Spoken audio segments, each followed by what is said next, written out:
Again, welcome to the module 1. The subject is understanding the corporate environments. All of you who have been working for many years with the companies or even with the news, I'm sure corporate environment plays a key role. And that's what we normally relate the company with culture of the companies around. The policy is always linked with the culture of the companies around. So I'll be walking through it on this chapters as well. The learning objectives in this one is the concept of supply chain management. I think I've already touched in the introductions. How this concept was evolved of supply chain management. As I said to you in the beginning, procurement used to be a very reactive function. Over the years, procurement has become the major. I think it has taken the whole landscape basically. 50 to 60% of any organization money, except for the service industries, is going into procurements. And if I include logistics, I include distributions, 70 to 80% of the funds are going into SCM. So over the time, all these silos of procurement, logistics, distributions, all have joined together. And that is what is forming it, supply chain management. Then we're talking into identify which are the major decision areas regarding the purchasing and supply chain functions that are influenced by the corporate environments. So in the procurement and supply chain areas around, obviously we want to make various decisions. I want to build up my own structures. I want to build up my own guidelines of procurement. I want to build up my policy. But to make all this is a major focus come from what type of organization you are, what type of culture the organization has. So that's how it plays a key role. Now the next one, the learning objective would be specify which are the main dimensions of the corporate environments which will have effect on procurement and supply functions. Before I proceed further, then there's another one called Porter's value chain. I'm sure those of you who have been to the business school, they must have read this. We always talk of value chain. Doing any activities around, let's say from supplier to customer. Customer is making a request, I need a car.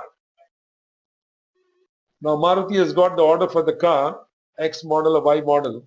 Somebody has to get the raw material, somebody has to process it, somebody has to do the operational activities around, complete it, finish it, and then deliver it. So that whole chain has got many activities around. So the question comes, which are the support activities around? And which are the ones which are adding value straight to the process around? So those which are really contributing to the chain, helping in the process part, in converting from raw material till the customer gets the goods around. Obviously inbound logistic is there, the goods are coming, the filters, the engines, they're all, the transmission box, they're all coming from the supplier. So we have inbound logistics. Somebody is converting them, the raw material into finished goods. Somebody is converting those work in progress into the finished goods. And once we get the finished goods, those in the outbound logistics. And then after outbound logistics, they're going to the distributors, retailers. So in short, is marketing and sales. And then we're talking about the service part. But the support part is IT, the support. So IT is helping many of these departments, whether it's inbound logistic, outbound logistic, how to track it, how to trace it, build up the software for them. Then comes human resource management also. You need the right people. You need the right skill. People need to be trained. So HR is again providing a support. So HR is not in the primary values, but more in the support function. R&D again. I'm making a car, but I can't survive with that car for a long. Every product has a life cycle. So once it reaches a declining, I need to come with a new model. So R&D has to work what new models to come up. Procurement and contracting has to help the whole production team to get the parts from outside. And today production says, guys, this part is not cost effective to make it in-house. Then procurement has to help you to get it done from outside, totally outsource it. Then the finance, obviously the payment has to be made to the suppliers, funds have to be managed, Planning has to be done, when and where the products will be made. So the whole process becomes the support activity. So the value chain we have on the support side. So we have the value chain on the production side. This gives you some idea about the whole bigger picture of supply chain management. You can see around 3 silos. On the one silos is the suppliers, then the silo which is within your company, and the silo which is outside the company, that's the customers. So you have a supplier, and in this supplier you're seeing around the integrated logistic is there, suppliers are there, procurement is going on, the goods are coming into the factory, and then later on going to the customer side. Now here you see around the supply chain has got 3, you can see on the top, physical flow, information flow, and the finance flow. So the chain is nothing but connecting all these activities, all these players who are involved from the very beginning, I will go even extreme end, from the raw material stage, from the mother earth, converting them, making the components, supplying the components to the company, and company making the finished product, and at the end of the day going to the dealers and retailers and going up to the customers. So this is a complete supply chain. On how to manage it in a cost-effective way, in an efficient way, that's what we call the supply chain. Now the functions which are involved in procurement and supply chain, the very first is forecasting. Some of you may be thinking, why be forecast? So somebody is doing the forecasting on the marketing side, they're doing the forecasting. See how much is going to be the demand, but then again based on the forecast, procurement people have to plan. So they go hand in hand. If I'm working in a company and guys, this year we're going to make around 40,000 cars, I have to plan to make those 40,000 cars. So there has to be a very good matching between forecasting and this. And we all know very well, forecastings are supposed to be untrue sometimes. So this forecasting goes up and down. So the planning also has to change. It can't be set in stone that I made a plan once in the beginning and that is standard. No. So that shows forecasting and the planning has to go hand in hand. Then the next comes, obviously you have to manage inventories around. I have to do the procurement part. I have to transport them. I have to storage, customer service. So all these activities become part of the procurement and supply chain. Now, how environment influences around the procurement and supply chain activities. The very thing comes first, which product and services to buy. Obviously, management decides, let's say if I go in a very extreme way in an automobile company, the management decides nothing will be made in-house except assembly. Every part has to come from outside. What we are going to have is an assembly line. The management decides the way you see in many companies. You will get parts, we'll get them assembled even by third parties. But the only thing what we control is the design part, the copyright part, intellectual rights, and the distribution part. But rest, everything is done outside. So which product and services to buy has to be decided. The next comes, why should we do it, for whom we should do it, and which priorities are there. Obviously, there has to be priority. Okay guys, we will do it. This is the top priority item, this has to be outside. This is the second priority. Initially, we'll do it manufacture in-house. And later on, if you find it's not cost effective, this also goes out. And how to buy it? It's very, very important. There are different ways to procure. Some are very long cycle time, not very cost effective, not very efficient. Some are very quick to do it. I'm sure you know the case of India when we went to the coal blocks, the way the coal blocks were sold by using e-auctions, very quick. Now in the private sector also, in the procurement field, reverse auction is becoming very popular around If you're able to define the specifications, you're able to define what I need, fix up a date and do the reverse auction. The guy who gives you the best price, get the contracts around. So there are different ways to do the job around. The last one is interface with other functions. Now procurement has become a very multifunctional thing, needs even skills of dealing with other people around. Procurement and supply chain people are all the time dealing with different departments. They're dealing with R&D, they're dealing with finance, they're also dealing with HR. You talk of anybody around, any department, they're dealing with everybody. So they basically need to build up those soft skills that they're able to handle very well, they're able to serve them very well, they're able to interact very well. It's not the older functions, which I have seen 25, 30 years back, that you get a request on your table and then you move. The reactive days are gone. You have to be proactive. You need to go to the clients, get the annual plans, get the month-end plans, then act on it. Try to ensure the leverage part. So it's becoming a very multifunctional, and you need a very cross-functional knowledge as well. The knowledge of the organization is also very important. Now the dimensions of the corporate environment which influence the procurement. First thing is the type of organization. Some of you may be thinking, why procurement and this we're talking about, these are made at the senior level. But the nowadays where places I have worked around, it is the procurement people who develop the policy for themselves. It is the procurement and supply chain people who develop their objectives, vision, mission statements. They control a big chunk of funds. They are the one who develop, okay, what are the code of ethics going to be there around? They will make the policy statements around. Now to do all this, you really need to understand which type of organization you are. What is the culture of the organizations around? What is the mission of the organizations around? The goal of the organizations around? And the policies part. The policy at the higher level. But then based on that, you will make your own policy, how procurement would be conducted.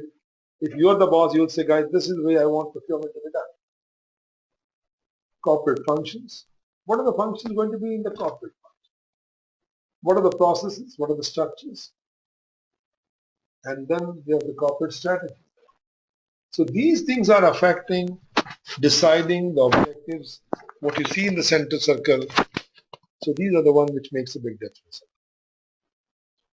Now this was the unit 1. So you can see under the module 1 there are 6 units, and I expect that all of you have with you your own book. So when I'm going through this, maybe you can start skipping pages side by side, so you get a fairly good idea of what I'm covering around. So you have a course book with you. You also have, each one of you, the course book is called course book module 1, and then we also have the workbook. So that's the way it is here.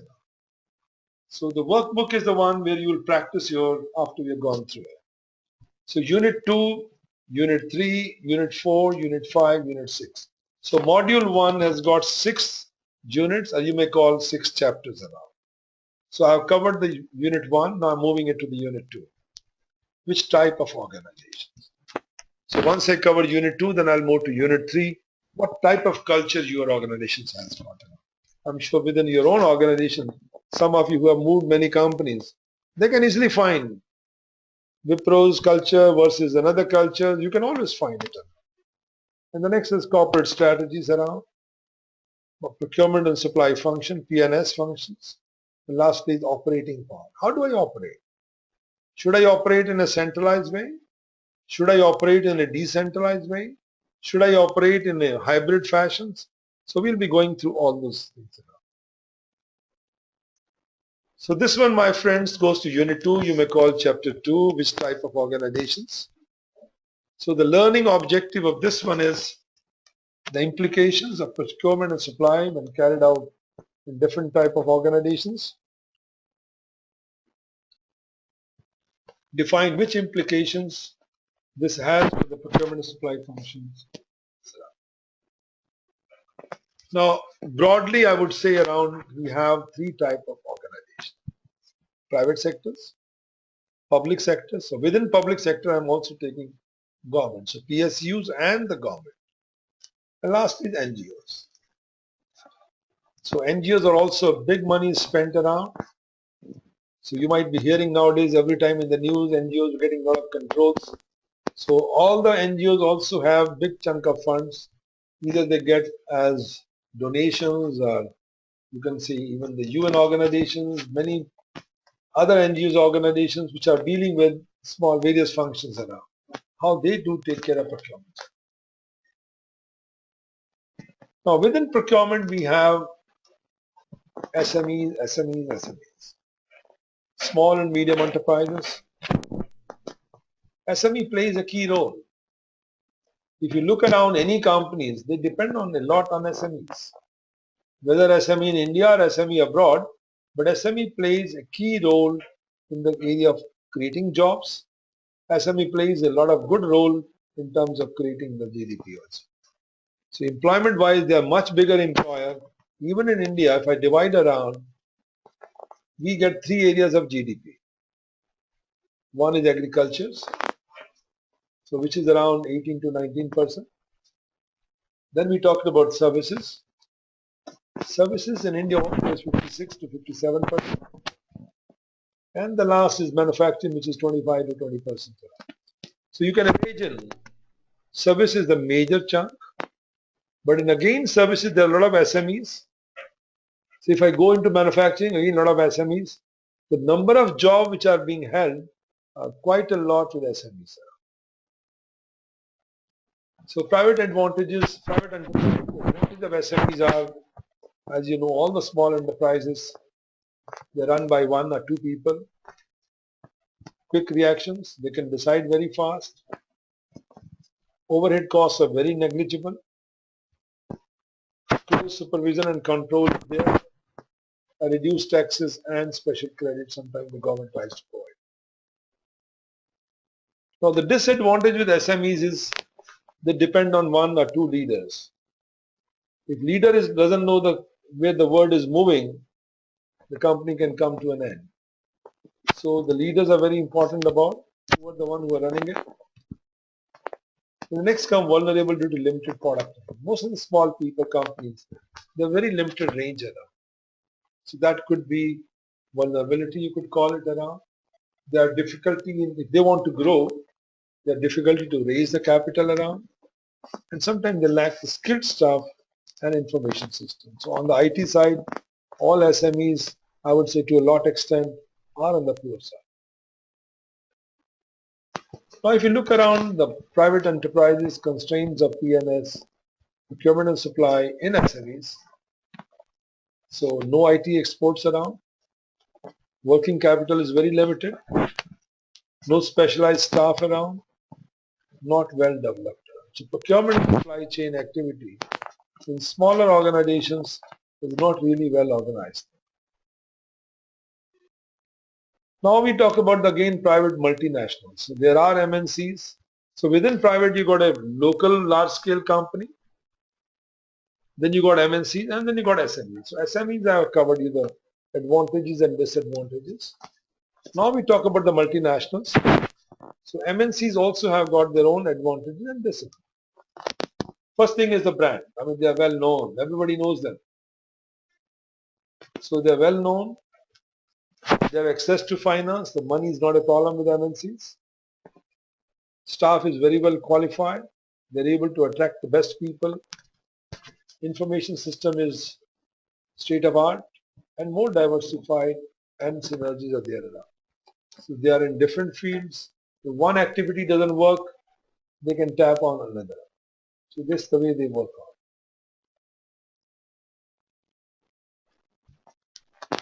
Now again going back to the same issue of multinationals, they have strategies and policies because they are very big and they are multinational, so they need to have policies and strategies around. And then they also have leverage due to high volume, their reputations. Since their reputation is very good, so based on the reputations, they are able to get much better leverages around. Optimal order quantities. Specialist staff is there around, well-developed function is there, IT support is really the important part. Then I look at the private company, the local large enterprise. So the advantages and disadvantages between SMEs and multinationals, likely to have a purchasing power. So large scale also, sometimes these are controlled by one leader, but in many places I would say they have to some extent professionalized procurement functions. Now so this is the one we covered in the private sector. Now let's move to the public sectors. So in public sectors, some may be thinking, what does the public sector do with procurement? Again, friendly, you know all very well, all the road constructions is coming under the public sectors. Health services, all the government hospitals. So somebody has to procure those medicines, somebody has to procure equipments around. Education, the education sectors, the schools, colleges, universities, which are run by the governments, even IITs, IMs. So they're all part of public sectors. Emergency services around, suddenly there's an emergency, how do we handle it? Emergency could be because of disaster, could be earthquake, could be anything around. So those are the one procurement activity or supply chain activity which are part of the emergency. Law and orders, so there also could be a supply chain. Now the central government, again the public sector is obviously central government ministries and departments. Decentralized, which is like the municipal government. Then autonomous is the one we are talking around is public sector undertaking. So public sector undertaking like railways. Railway is still part of the ministry, I would call it. BHEL, HMTs. They are the one really part of the they are state standalone, semi-autonomous public sector bodies. Now when we come of public organizations, the sources of funds, the major is taxes, we all know. Public borrowing, sometimes the government has to do it. Sometimes they charge fees. Even in the government university, government schools, there could be fees, there could be grants. So all of them are the source of funding. Obviously taxation is a major challenge. Now whenever we talk of public organization, the focus is always value for money, value for money. Some of you may be thinking, what is the value for money? Value for money does not mean the lowest price.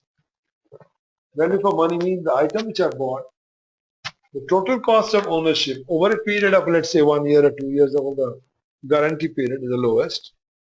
Maintenance cost is very low. If I call the supplier is available to take care of your request around. So that's the value for money. The work is conducted ethically. So in public organization, you must be hearing in the news, media every time. Under the RTI Act, people can get any information around. Information has to be done, conducted very ethically around. And decisions are based on a clear and objective. So whenever the government does the bidding exercise, the very clear defined criteria who will get the contract. Because it's a publicly open, media knows about it, so everybody has to be very objective. All parties are treated fairly and have equal access. So there's no differentiations. So it could be X and Y, whatever background around, but they're given a fair chance.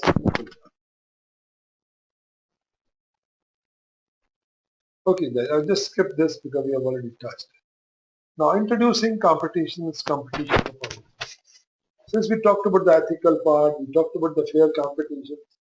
So the whole public procurement depends on competition. They do the competitive process. And based on the competitive process, they come out. Then we come to the non-profit organization. So I've talked about the private sector, talked about the public sectors. Now we talked about the NGOs. So non-profit, there are many schools, many universities run by the private bodies. Yes, some of them are supposed to be NGOs type. There are many other organizations which are set up as NGOs and to support the people at large. But again, when we talk of NGOs, they are also bound by guidelines and procedures. which are set up by the major sponsors and donors. Now, sectors of the economy. So now there are three sectors around. When we talk of economy, there are three sectors. One is very primary sector. Primary sector means the way we were, if I look back in 47, 48, very basic, no value addition. The product, the way it comes from the natural mother earth. I have agricultures, fishing, forestries, taking out the raw materials from the earth. That's all. That's the primary sector. Secondary sector means I'm converting those primary products into something finished. I'm taking the raw material, making steel out of it. Then from steel, I'm making the car. I'm making some other component. So it's a secondary sector. The tertiary sector is the one which deals with services. Banking is there, logistics is there, consultancy is there, and retailing is there. If you look around the distribution of all this, USA versus Tanzania, you will find the primary sector dominates in the most poorer country.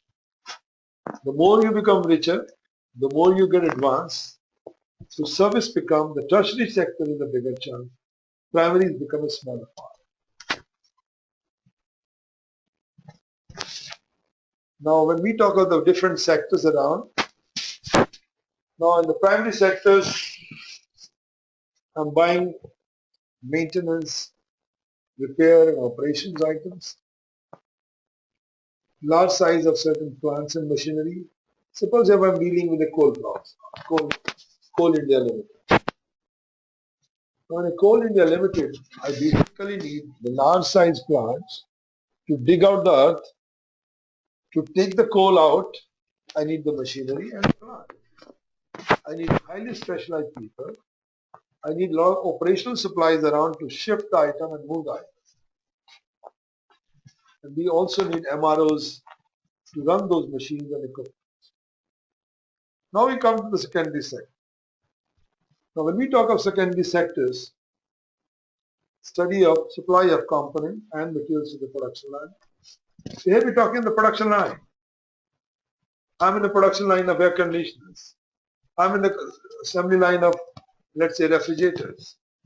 So I need someone purchasing a supply function. Fundamentally important the most. Focus has to be continuity. So once you're working in the production, your key focus is nothing should stop, assembly line should go on, and no disruption in the assembly line.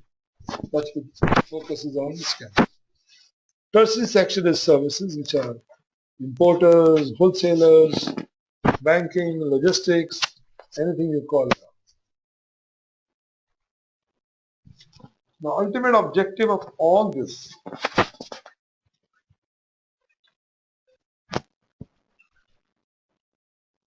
so when we talk of the ultimate objective of the all buying organization, whether it's a private, whether it is public, so the objective is all same: obtain the required goods,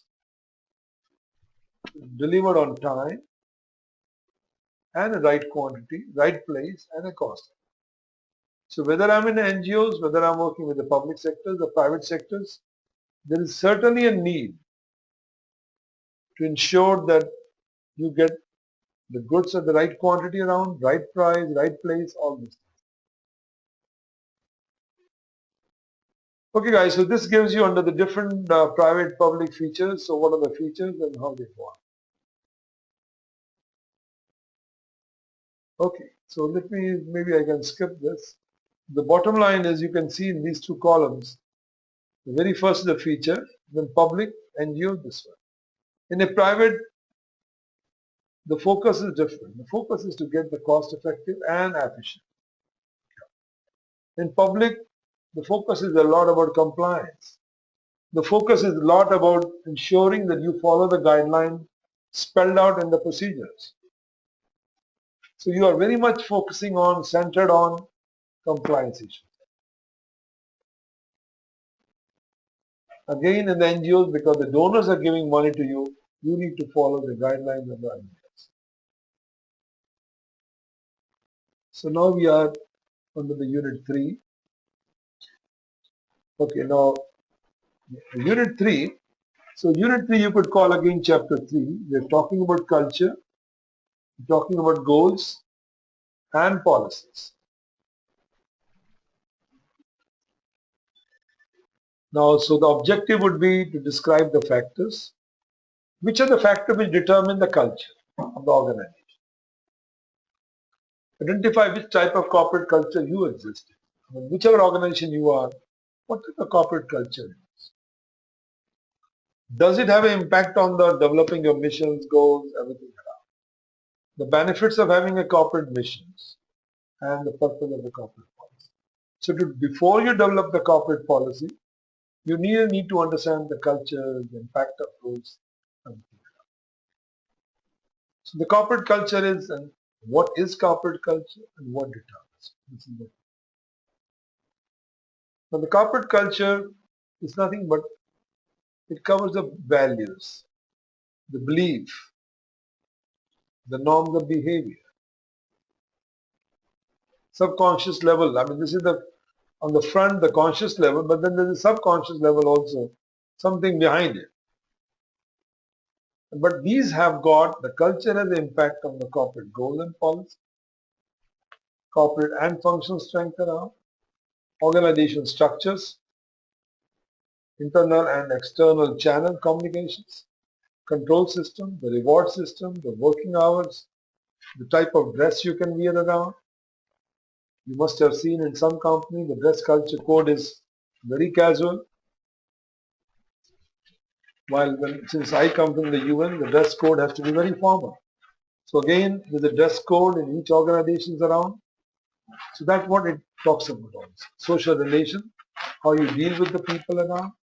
So in short, whatever the values and the beliefs you have in the corporate, they have an impact on all this. Now next question comes, who decide the corporate? Is it the founder of the company? Is it the nation decide the culture? Certainly, nation has a big role around. If I'm born, brought up in India, what I see around, the schools where I go, the colleges where I go, the university where I go, the type of friends which I have got around, they all contribute to my culture. So the national culture is, do we really need to give a big focus on personal relationship? If personal relationship become the top thing more than even your job sometimes, it again depends where do we focus a lot. Protocol versus familiarities. Do we need to be very protocol oriented, or do we need to be, I can just walk into anybody's office, I can go into somebody's house. So that's the protocol type and some is familiarity type. Concept of time and punctuality, if the time is fixed, are we following the time? Are we punctual? In case we're given a time to someone, the degree of directness. To what extent I can go directly and hit the guy, they're not done a good job. Or should I go around the bush to tell the same thing? Attitude of risk and risk taking. So these are the things which are coming at the national level. So attitude to risk, are we risk takers? Or if there's a risk, I basically sit back, hoping that someday, nice day will come, and then I'll take a risk. So when achhe din will come, then I'll take a risk around. So that's the way we look around, or I should take a risk if I feel that sounds good. Importance of continuity versus innovations. So the continuity part, innovation part, the change part, and in today's world, change is constant. Here again, I want to emphasize around, if you are not, the world is changing very fast. The technology is changing very fast. The products which you are using at home, they are also changing very fast. Think of any item at your home, the design, the look, the feature, everything is changing. So when they are changing, but as a person, if we are not changing ourselves, our organizations are not changing, globalization is in the place now, we are competing with the world, survival of the fittest around, are we going to have changes in our place? So is the changes, no, normally people resist it. So do we have the change management approach around? Attitude to confrontations. How do we confront? If something I don't disagree, how do we disagree? We agree to everything around. So once the leader has decided, everybody agreed to that. So what is the type of attitude we have towards disagreements, towards confrontations, and attitude towards short and long term? Something in the short term that we have to finish this. Are we having confrontation on the short terms? Are we having confrontation in the long term, which is going to affect me in 5 years or 10 years, in my career, in my job, in my future, in my life itself? So that's the way we talk around in the national culture. So national culture certainly plays a key role. Now, who determines the corporate culture? Obviously, the founder is very important around, the person who runs it, who started the company around, what type of culture that person comes. And that culture obviously passes on down the line. So then next comes the dominant part of the individuals. Some people are very dominant. So those part also plays a big role. Since it is run by few people and they are the one very dominant, without their yes and no, nothing can move. So that makes a difference. So nothing will move in the organization until we got the okay from so and so. History of the organizations. The company had a lot of bad experience in the past. So naturally that bad experience discourages you to take any risk around. Age and size of the company also makes a big difference. Who runs the company? If it is run by the people who are older, or most of the staff is young, if it is younger, then the approach will be totally different. If everybody in the office is older, there will be less risk takers around. So age of the office, size of the office, nature of the work, what they do, and the type of power they have. So all these factors contribute towards the culture. So next comes the what is power. We said about the power. The power is given to one person, or the power is given to individuals, or the power is given to the group. Many organizations, very big companies, there is no power. The power is only with the one person, and that person decides the way the company has to move. Now, what do we mean by power? The type of powers, obviously, the power comes in different ways. Some come with positions. You have a title, and the title gives you a position that you can take a decision based on that. So, by influence, sometimes you are representing various committees around, you are having a lot of reputations around. So, based on your reputation, you are able to influence it. By control of word resources, staff and financial resources around. So this comes also, next one is who has got the maximum resources. You will find in your own offices, some people control a big chunk of people around. So now everybody thinks, oh, this guy has got 50 people reporting to him. But similar level person, another one who has nobody reporting to them, but that person is also vice president. And then this is the guy with the VP with 100 people reporting. But sometimes we go with this number of people reporting. It is not the number of people, it is also what role they play. So the type of culture is power culture. One guy decides. Role culture, that means you have been given a role to do particular functions. Task function, somebody is expert on IT, somebody is expert on R&D. So they are the expert. Somebody is expert on finance. So they are expert in their own field. To become a task culture. So they take a decision since they know the subject better, what is good, what is bad. And the last comes the independency culture. Everybody is given independent hands. Everybody can take a decisions. It happens normally in the consulting companies around. Every consultant is free. Every consultant knows what is to be done. It's a very independency culture. So the power culture, mostly in the manufacturing, are company owned by one or two people. Role cultures, in MNCs, you will find many people have got the roles around, task cultures, and last is independence. So the type of corporate culture, let's say power. The power culture is our powerful leaders. Decision on the basis of influence. And then the next come highly dependent on competence of the leader and team leaders. So keep in mind the power culture comes with competency.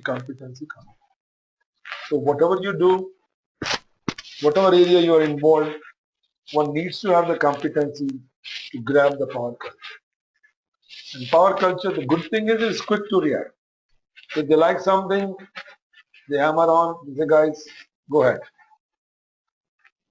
Then the most appropriate for the startup phase, those companies which are in the startup phase, small setups around, the power culture counts a lot, where those in command have significantly more power than their subordinates, where crisis management is required. In short, power culture is very good because there is no time lost. So in short, I would say it's very good for the company which has startup. Role cultures. So role culture relies on sets of rules. So everybody is given a rule. So role culture you will see in the government also. This is my job. This is your job. So it has to follow set of rules and set of procedures. Specialized, very compartmentalized, slow but predictable career path. But it has a predictable career path. Inertias. So, but I would say it's very appropriate for a stable environments, public administrations, where the roles are defined and where work is routine or foreseeable, where reliability and qualities are very, very important around. So I would say role culture you will see in the big companies, public administrations around, that's where it works out. Next come the task culture. In a task culture mean you are really depending on experts. You're depending on each person is a task experts around. Innovation is very important around. You want to come with the new ideas before somebody else comes in. So if you want the system to be very dynamic, everybody is given a task around and they are the taskmaster and they are the task experts. Independency. You got a team of consultants. One is the legal experts, one is the finance experts, one is the supply chain experts, one is an IT experts. So that's what we call independency cultures around. So if any task comes, any project comes, we divide the project. Okay, this part you will do it, this part so and so. Everybody has the independencies around. So the consulting companies, the law firms, architect partnership, they follow the independency culture. Now this one shows you again the same thing what I talked to you just now. The power culture, the role culture, the task culture, the independence, and various benefits, advantages, disadvantages. I'm just skipping where we have discussed this part now. Now the corporate culture must be taken into account when considering new strategies. So you need to look around before you come with the new strategies around what type of culture it is. Should I build up the partnership with the suppliers or not? Or should I keep them at distance around? Some companies, if I'm working in the public sectors, no chance. You can't think of a partnership with suppliers around. So in short, it's a culture which affects you, what type of relationship to have. I'm dealing in X country, Y country. So that again depends on the corporate culture. Some companies and the governments, they say, you can't work in this country around.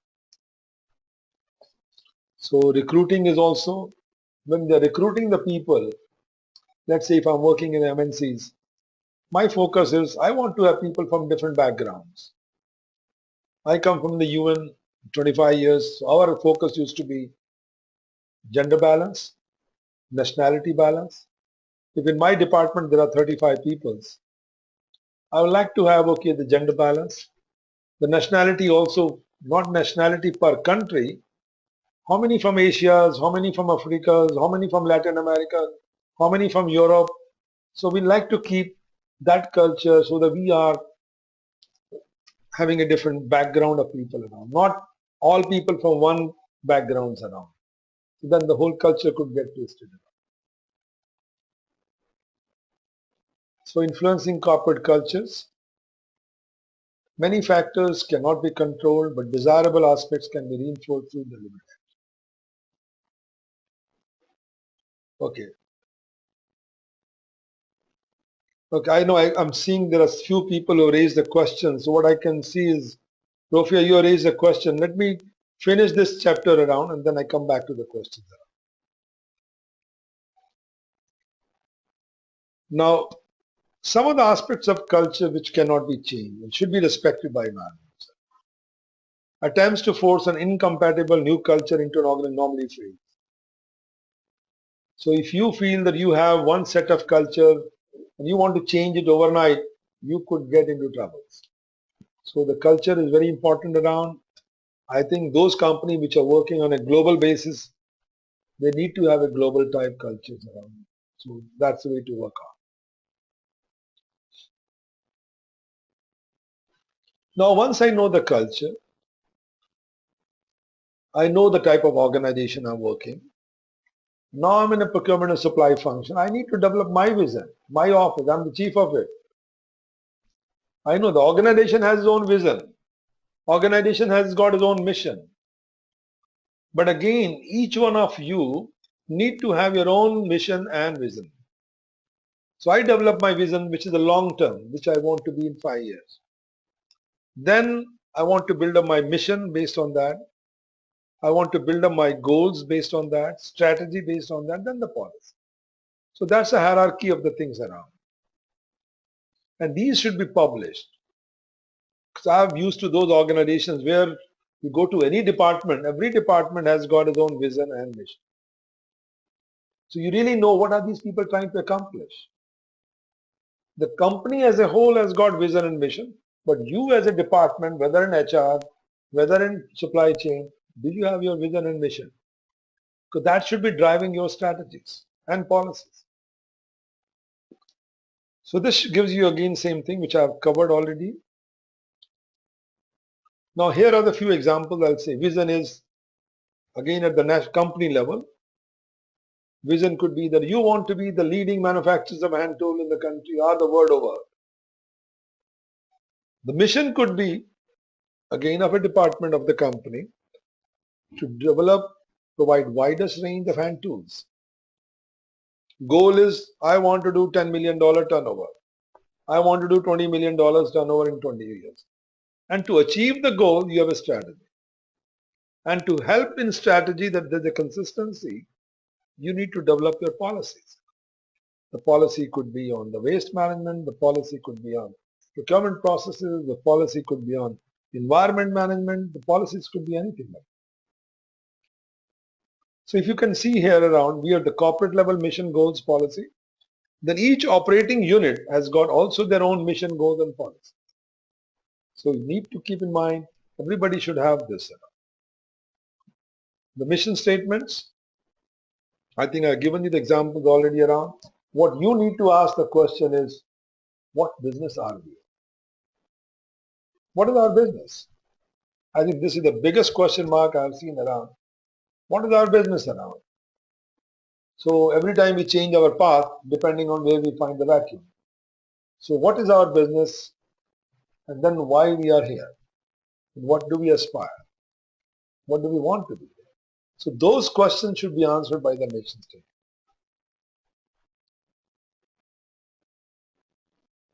Now the type of goals. So your goals could be financial goals. Your goals could be the market share goals. Your goals could be on efficiency and productivity part. Your goals could be product and service quality. Your goals should be social and environment part. So you need to build up your goals. Like I want to increase my share in the market around. I want to improve my quality by so and so percent. So goals should be coherent, compatible with the mission statement. Focus of goals. So I think I've already touched on this part. Policies part now. So we moved from vision to mission, mission to goals.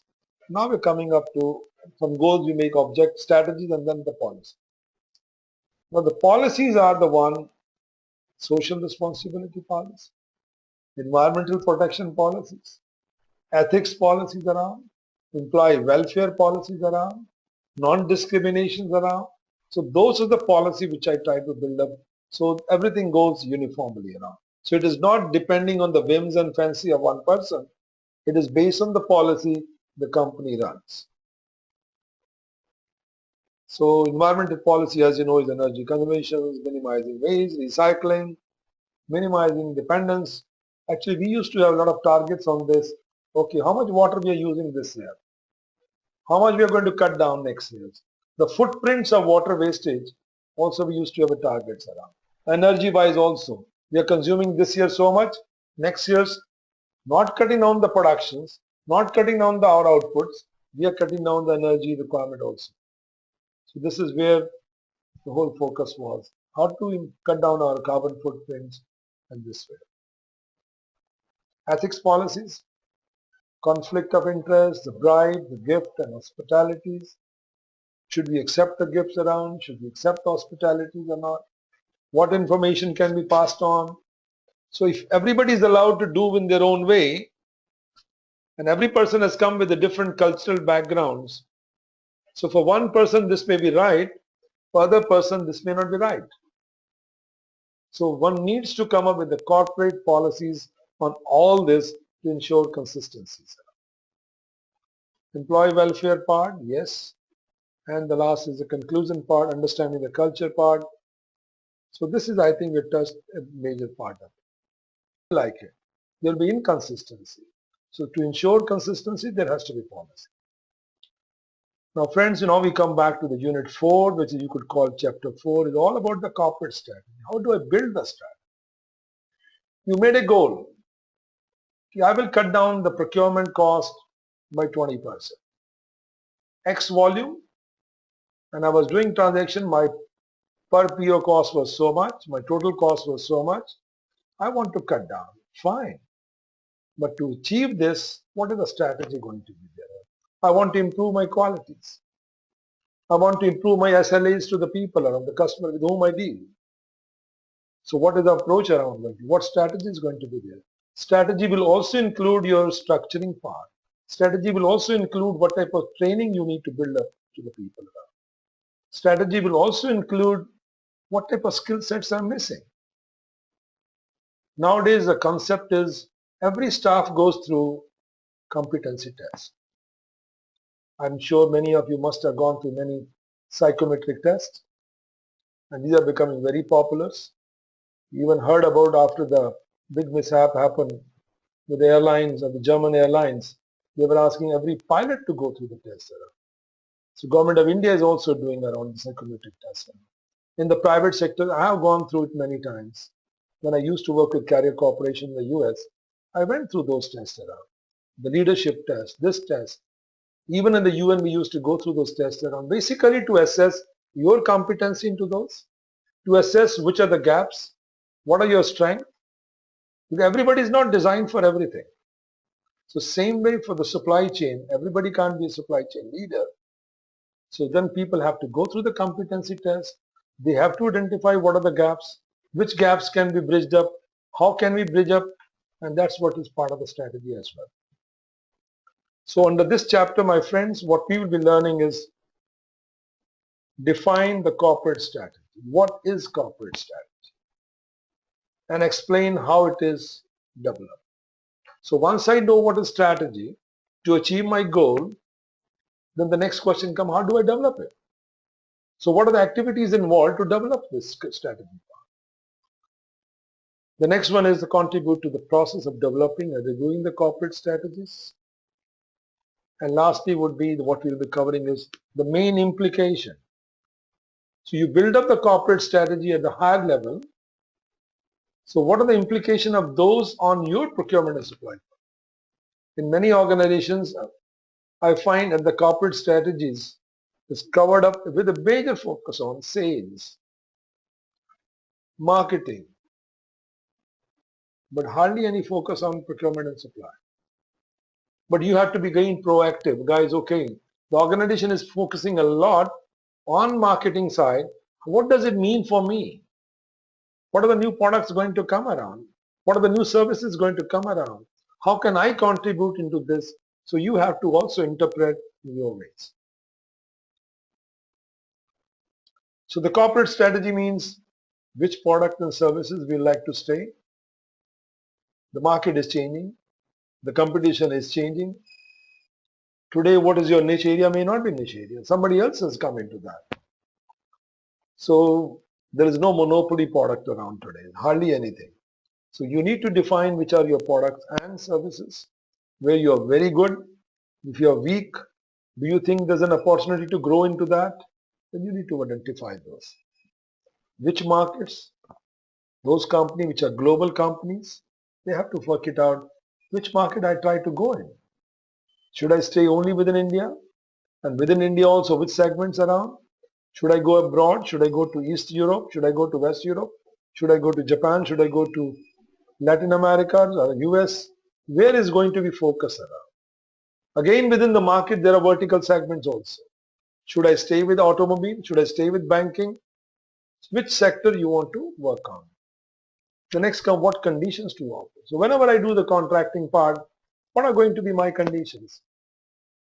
If a company has grown in X country, they're used to one type of terms and conditions, but those terms and conditions may not be relevant in other countries around. So you need to define your own conditions to offer.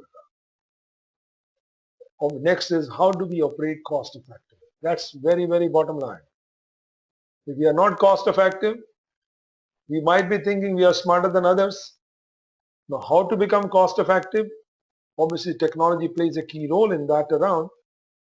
So that's where we need to work it out, improve the training, skill of the people around, get better technologies around, get somewhere automations.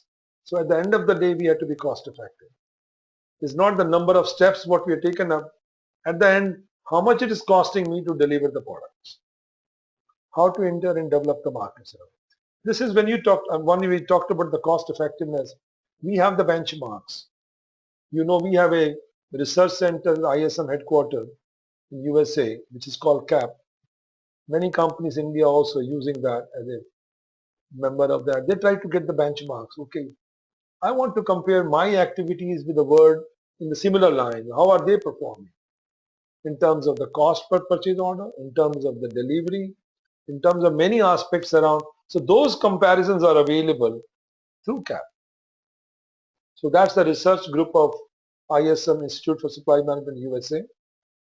As you know, ISM has been for 100 years. So 100 years of learning, 100 years of training, 100 years of survival in this world. So this profession they have been for the last 100 years. So they have got a big, you can say, storage data, the data about all these capacity part. Next question comes, why should I build up a corporate strategy? Let the things move of its own. Certainly, but you need a strategy. How do you want to go ahead of the competitors? In every business, there are competitors. I have to go further than the competitors. So to do that, you have to make a strategy. Which area you could be better than others? The next is to set the priorities around. You make a corporate strategy, that strategy could be X, strategy could be Y. You make a 10 choices around for which strategy to follow, how to go around, because in every path, if you draw the flow diagrams, you will find many choices around. The same way like driving. If you don't have a roadmap, you will always find whether I should go left or should I go right to reach the target. So the same way in the strategy also, you need to define what suits your purpose. So that's the process. So basically in this chapter, we'll be walking through point by point the process part. And once you have completed this, then you get a complete idea around how the strategy has to be developed, how the strategy has to be set. The very first point is review the market. Obviously, you can't do in isolation. If I'm thinking of any strategy development, the very first point comes up is what type of market exists around and the business environments. Is business very competitive? Is it a cutthroat business? What type of environment it is? Second, analyze the firm's competence. So the competencies of your own organization also has to be worked out. and its product and service. Each service which you offer, each product you offer has own competence. I'm sure you must be also knowing, even in your own company, you've got 50 products and services. Some of them are the top notch in the market. Some maybe at the lower end. The lower end doesn't mean they will remain the lower end. They could also go to the top if properly, you can say nourished around, and they could also become the top. The next point 3 comes up with generate product market options. So you have the product, okay, this product is suitable for East Europe. This product is suitable for Latin America. This product is suitable for Latin America. So this is where you need to work it out, each product by product, because some products are not meant for all. Then you have to really analyze it. Okay guys, if I put all my energies into one regions, one product, and I have got limited resources, you need to define the options part around. Which option is more suitable to me? Compare and select options around. So the next one is, you have options, then you compare and select the options around. And after that, prioritize. Like in your own personal life, you always have a big wish list. In our personal life, we say, okay, I want this, I want this, I want this. But your pocket doesn't allow you. So based on your pocket, you say, guys, let me prioritize where I'm going to spend. Same way with the companies. Your wish list is there. You've done the whole analytical part. At the end of the day, you need to prioritize where to go, how to go. Okay, now starts with the first, review the market and business environment. We all know about the SWOT, strength, weakness, opportunity, and threats. So we're trying to work it out. What are the threats to my product? Every product has a life. Nothing is lifetime. Any product you develop, any service you develop, even if you look around the Windows, they also have to come with a new version. Windows 7, Windows 8, Windows 10. So even they have to come up. If they don't come up, in spite of being closer to monopoly, they could also lose a business. Somebody else could take over. So in short, I think everyone has to come up with the new versions around. So there is no shortcut for that, even you may be on the top rank. So there are threats, there are opportunities. So one need to define, okay guys, if I change it, what are the additional opportunities around? Maybe by changing, you're able to grab the business of the competitor as well. So this is where you need to work it out all the time, threats and opportunities. Next is the consumer trends. Consumer trends are changing enormously very fast.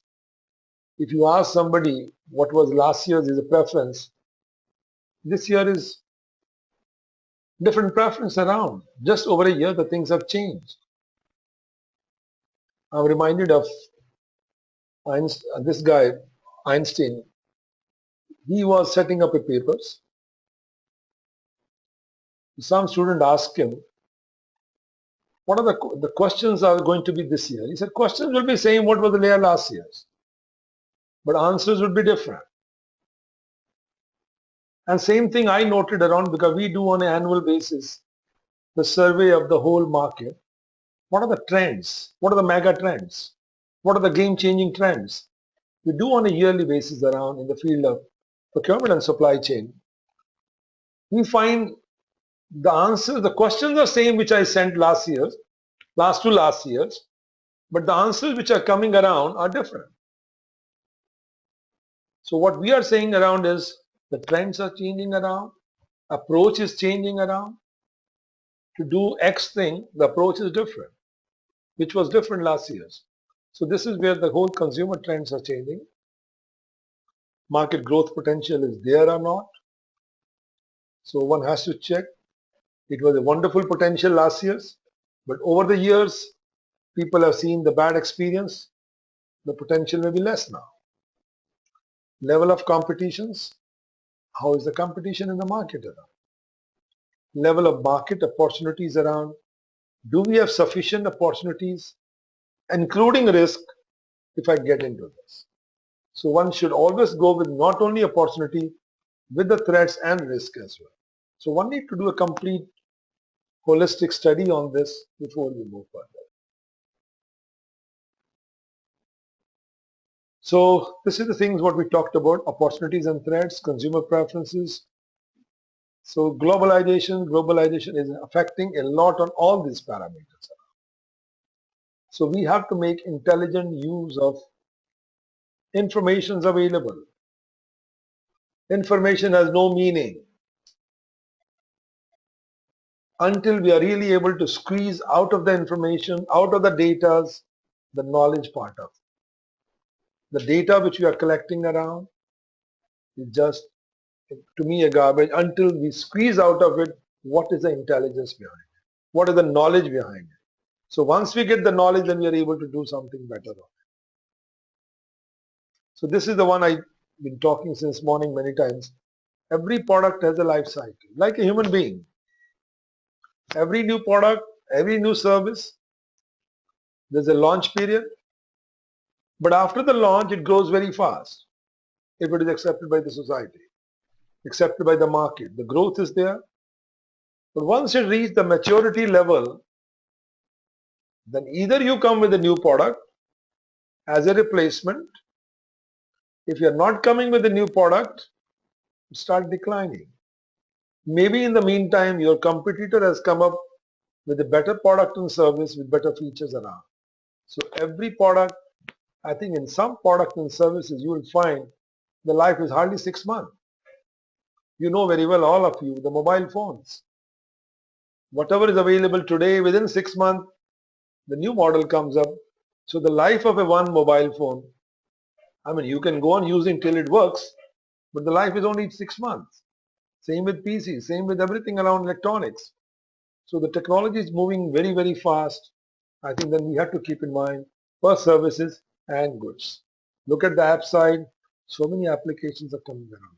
The application which I would have loved last year, now I find something else has come up which is smarter than the previous one. So if you don't keep pace with that, I think you're out of business. This is a beautiful thing which is taught anytime when you people who are doing MBA in marketing, any MBA lectures you go around on the marketing side, the 5 forces. So these are called Porter's 5 forces. The very first one is competition among suppliers. So you are the supplier. So those who are supplying it, what is the competition among the suppliers? Do we have enough suppliers? Or is only one supplier? If there's no competition, only one supplier, and you have to depend on that, naturally that affects your market. Number 2 threat is of the new competitors entering the market. Are the new competitors coming into the market? Or is it only I am the one only who was the leader, I am still the leader. If you look back, when Apple came with iPad, there was no one there. But the moment iPad came, then many people came up around. Then tablets came into the things around.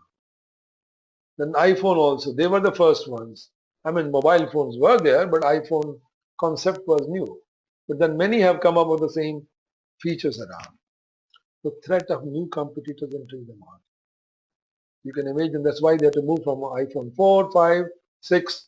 If they don't come up with new features, the market would be taken over by others.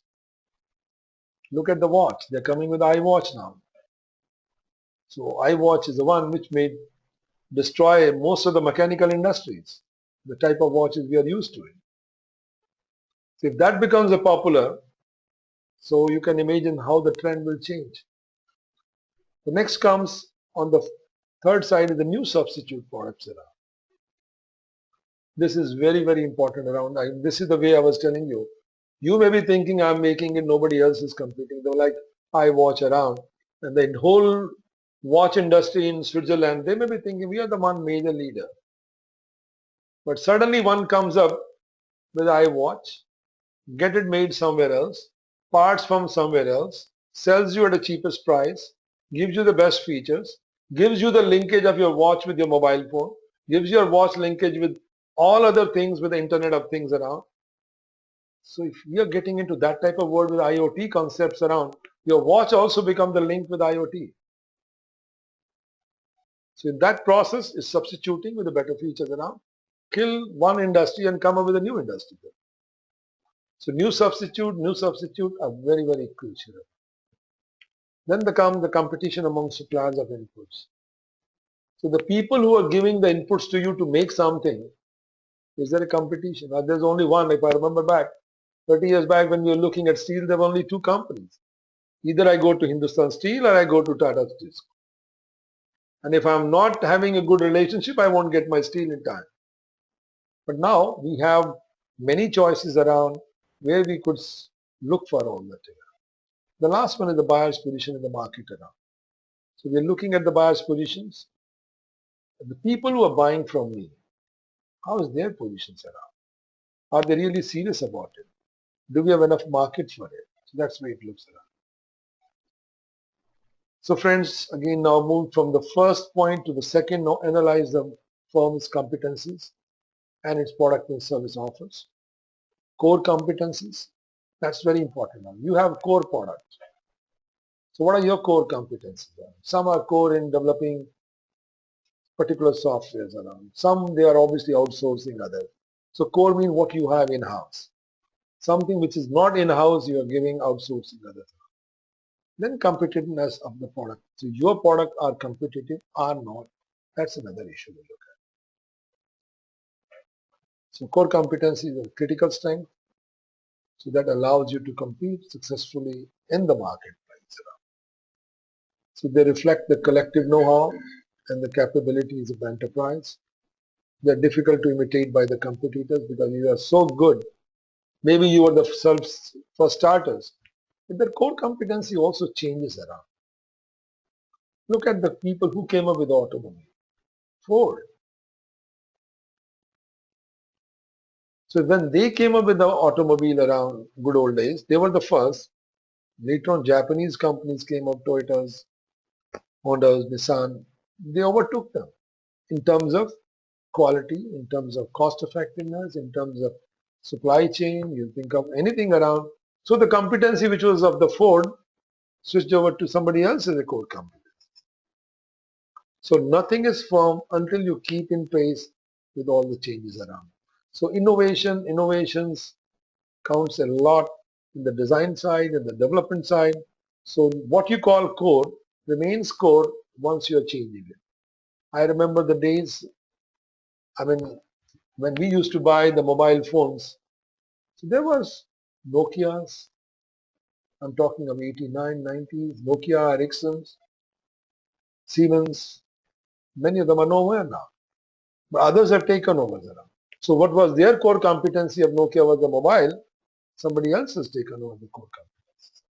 So core competencies never remain firm until we are keeping in mind that the competencies mean innovation, design, development has to be there.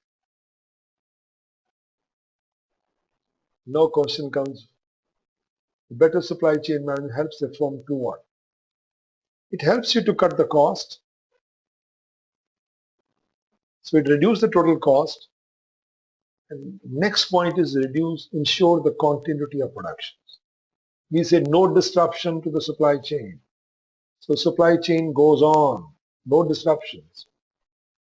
Then you also do the respond quickly to the market changes around. A good supply chain also helps you. You notice the changes in the market very quickly. You might be planning for making 20,000 pieces, but then you suddenly find this time the rain has gone less. People don't have sufficient funds to buy it. And then you change your supply chain. You say, guys, okay, let me cut down. Instead of producing and selling in the market, no one to buy it, you change your production line, you change your whole supply chain based on possible demand going down and up. Innovations, and lastly, I would say to improve the quality part. Quality is very important around. In the good old days, I remember we used to go say, how much is the rejection rate you will allow us? Somebody would say 5%, 2%, 1%. That used to be the model.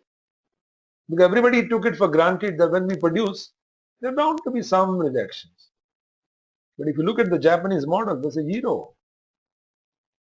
Why should there be rejection? If people are well trained, the systems are in place, why should there be rejection? So we took it for granted, the way we grew up around, oh, rejection is bound to be there, okay, out of 100. How does it matter if two pieces are bad? So I remember once order was given to one Japanese company. They said, guys, okay, quality within 6 sigmas. Now 6 sigmas allow you 3.4 defects in a million. Now those people are working on a zero defect, and those people have to give those 3.4 defects because you are asking for a 6. So I mean, this is where the whole mindset of the quality is also there. Now, how competitive are your firm's product or services?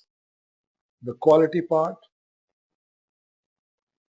availability part, service and responsiveness, and low cost.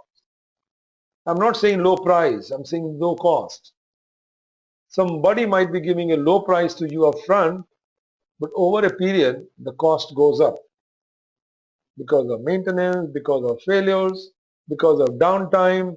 It's a cost. So availability is, okay, you want within 7 days, you want within 24 hours, availability has to be there now. Quality has to be good. Customer is service and responsiveness. Now here comes the responsiveness mean. If you have made an agreement with the company with, let's say, providing you internet connection, they signed a service level agreement. The system will not be down for more than an hour in a year. If it is more than 1 hour down in 365 days, there has to be some penalty for that.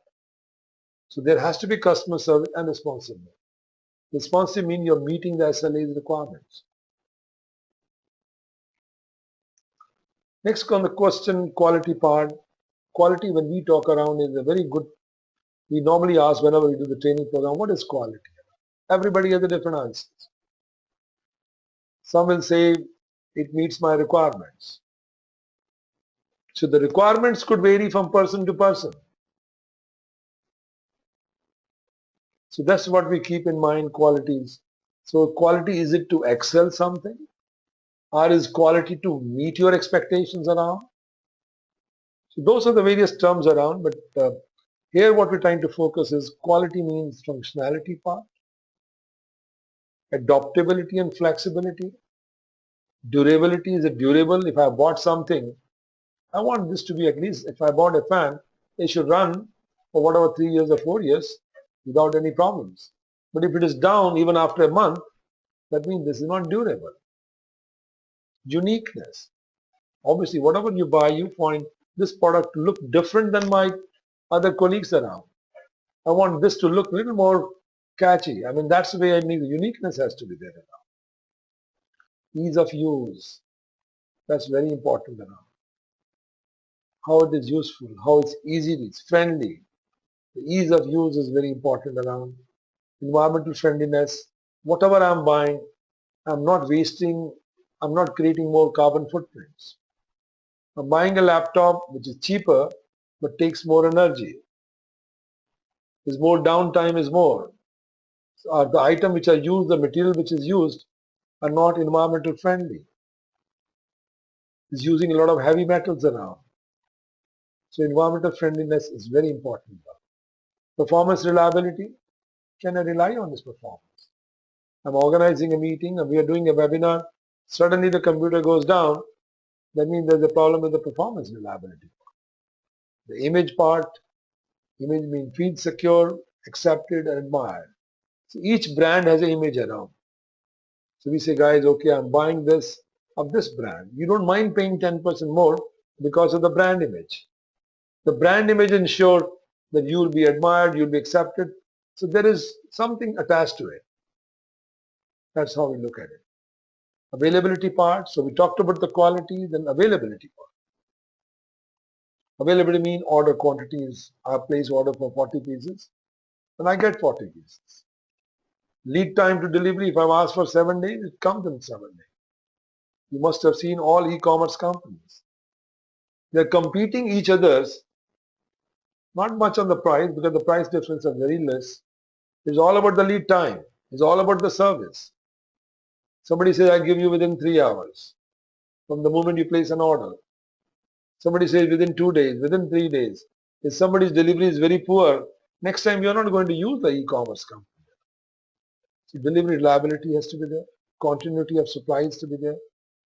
If I'm in a production line, you can imagine if 1 or 2 items and I'm working on just-in-time concepts around, if product, the item doesn't reach me in time, my whole line gets disrupted, which means my people are standing idle, which means my customer will not get my delivery in time. So those are the process I think gets affected a lot. Service responsiveness is very quick, important around customer informations, responsiveness to queries around. Does the query get answered within hours? Does the query get answered in 24 hours or get never answered around? So technical support to customers, maintenance and repair services around. Lastly but not the least is low cost. And cost has got these components around.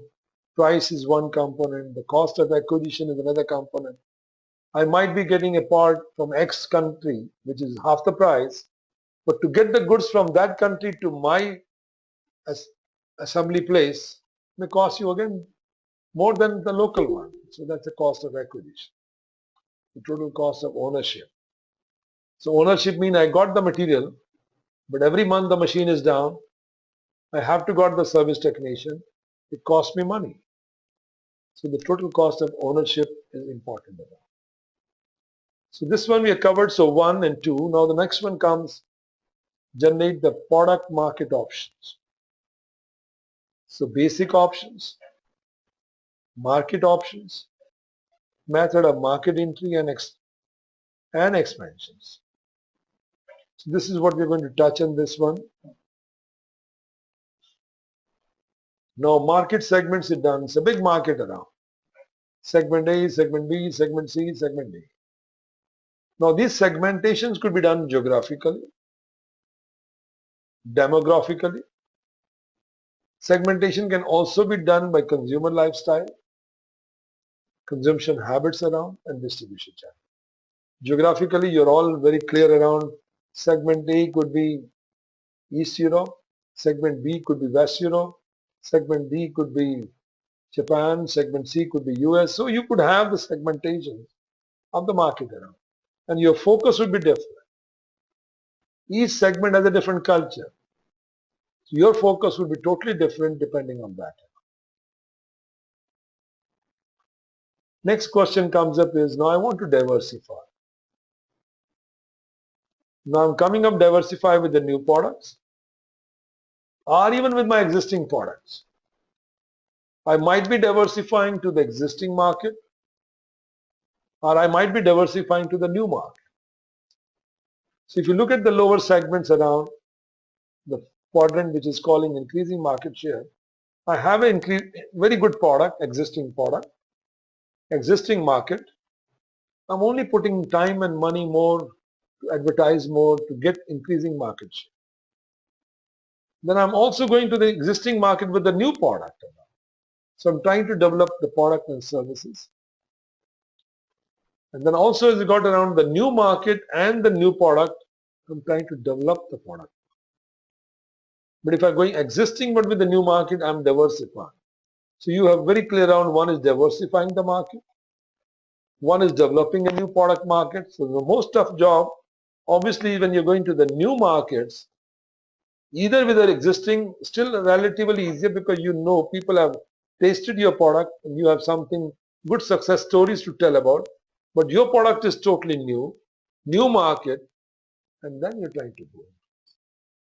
So each market has got its own, you can say, challenges around. That's what it needs around. So possible positions could be that you could be a market leader, you could be a market challenger. Can you challenge the market around? Market follower. So some are leaders, but leadership is not lifetime. Like Ford was a market leader in good old days, but not the now. Some others have taken over. Market challengers. You start challenging the market. You're not the leader, but you start challenging. You come with a beautiful product and they start challenging the leader itself, either by giving a low price. So Apple is a market leader in many products around, but then there are many challengers who are trying to challenge them by giving those similar products, similar features with a lower price. Then there are market followers. They just copy and try to get small areas here and there. So those are market followers. So same thing is true. Even in your colleges, you will find some are the leaders. They want to be the toppers. Some are challenging them. Some will just follow them. We'll also pass along with others. So some are followers, some are challengers, some are leaders. Then come analyze options around. The options are screening the options, reviewing the sales targets around, identify the required offers around, and then we look around the PIP rating around. So this is where the term you will see in the book. Those of you who have seen the book, you will find we'll talk about the profit impact ratings around. So this is a profit impact means some have got a big volume potential around. If I don't do this, my profit could be impacted this way. Let's say I'm an electronic business. I was doing LCD. Now everybody is coming with LED TV. If I want to move to LED, then LED means I have to spend a lot of money on R&D. I have to spend a lot of money on marketing. But if I do that cost, am I getting the return or not? So there is a PIP rating, then there's a return rating. So one has to work it out like a finance guy. Is it worth spending money or not? So now here are the various options around. You screen the options and then try to see what is the best for you. Now here we say get more depth information on market potential, opportunity risk, and more defined sales target. Certainly your sales targets are also changing. Now here is an example which is very said, any electronic industry you know very well, you have to come with a new. So here's a company called Europe. You will find this case study very well discussed in your course book as well. So this is a company which is making the radio sets. And these radio sets were all based on the output of 10 watts. And now people think the 10 watt is not the reasonable. They want to move into 12 watts. And you can take any other product as well, as I said to you, from moving from LED to LED TVs around, or even LED lighting around. You must have seen in the good old days we used to have these 40 watt lamps, 60 watt lamps, and now we have the lamps which are LED 5 watts but giving as good as, the electricity part as good as 40 watts around. So to do this, if company has to change, there's a cost involved around. So that cost one has to look around the return on investment. Is it worth it or not? So short and long term strategy. So whenever you're moving from one to another, it's a short term basis or a long term basis. So here the radio case around what is the short term is a very short. We're talking between 2 to 3 years. But nowadays I think I would say in the books we are calling 2 to 3 years. But real life, if you look around in the electronic products, it's less than a year. If you have to really survive in the market, if you don't come up every year new model, I think your worry is that the people who are trying to challenge you, they can take over your leadership. So one has to come up. It's not easy to stay as a leader. To stay as a leader means a lot of pressure. So the second team can always take over you. Even in the automobile industry, you used to call 2 to 3 years. Even automobile is coming every year, new models around. So you can imagine 1 year, 2 years is good enough. So this is where it talks of a one example around. If I change the design, X or Y design, you may think around, let's say, moving from LCD to LED, what are the cash inflows will happen? What are the cash outflow will happen? What is the net cash I will get over 3 years? And then you say total cash outflow is going to be so much, inflow would be so much, then you try to work it out. The return on investments, my profit would be so much, my investment would be so much. But sometimes it's a question of survival. If you don't change, as it is, your product will die. So if you want to survive, you have to come up and you have to make change. But the options could be many, I agree with you. So those options you have to work it out. So return on investment for each product you have to work it out. So in the calculating the profitability, the impact on the profit and loss, if I don't change it, that means the potential impact is there on the profit. And another possibility is I lose my product itself. So there's going to be a loss. So it's a combination of all those. We come with a PIP rating. So then those PIP ratings you'll find in the book should be called high, should be called moderate, should be called low. So those have been given example wise here, but it could change depending on the product. If it is between 0 to 20% of the return on investment, I'm spending a money X. If my return is only 20%, then you say, guys, it's negligible. 20 to 40%, again low. 40 to 60% is medium. More than 60% return is high. Why I'm saying 40 to 60% is every product has a life of 3 years. You know very well for your even own computers, laptop. I remember whenever we buy in our own organization, we buy it for 3 years. After 3 years, we think the life is over. If I'm coming with a new design, new features, it's going to cost me X, and my return on investment is not 40%. 40% means close to a year, 3 years. So within 3 years, if I don't make money out of it, I don't overtake my bar of whatever, then I feel this is what I'm calling as a moderate. It becomes high when I'm making a return of 60%. So again, these are questionable, I'm not saying that. But generally in electronic industry, in high-tech industries, even in your software industries, if the return is not this much, sometimes then you start questioning, should I really put investment or not? But again, it's a catch-22. If you don't make investment, you lose the business. But if you make an investment, you expect this much return to be there. So that again, the impact on the profit, potential impact on profit, that's what we call PIP ratings around. So when you read the book, you find PIP rating around. PIP rating is high, moderate. So we are given some idea about the dollar figure, but this is again linked up with the example case which you have in the book. But this could vary. The next comes, now you got many choices around, you have to select the options. So expected profitability around, you got 10 products. The question comes, all the 10 products, you want to keep them alive? Product and service. But if all 10 of them, some have got giving wonderful return to you, the PIP rating is very high. Some have giving very low return to you. Some are giving only 20% return. Then the question comes, should I really invest into this? For namesake, I am surviving. But after 3 years, if my return is only 20%, and after 3 years, as it is, the product life is gone. Some case, the product life is only 1 year.